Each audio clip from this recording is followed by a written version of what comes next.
اللي محيرني في سيارات بي ام دبليو انهم ما بيعملوا سيارات اقتصادية وسيارات للشركات. كل سياراتهم فخمة وجميلة. شوف هالتصاميم، تعال اوريك هالديسك هالبريك بس. كم قعدوا يفكروا ليعملوا هالجمال وهالقوة. سيارة بمحرك 4.4 8 سلندر توين تيربو، صرفيتها سيء جدا. آخر همهم موضوع، عارفين صرفيتهم سيئة بس ما بهمهم. شوف هالداخلية، شوف كيف يجي عبالهم يمكسوا الأزرق مع البني مع السقف.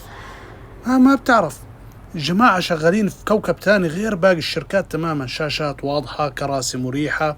طبعا سيارات غالية لأنهم ما بيعملوا سيارات اقتصادية. شو السبب؟ إذا بتعرف اكتب لي في التعليقات.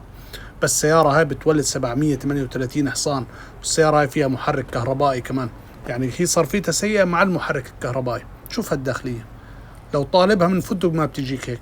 هاي المخدة لو بالغلط لمست راسك بتروح فيه في نومة حلوة يعني. ما شاء الله، بصراحة أجمل من هيك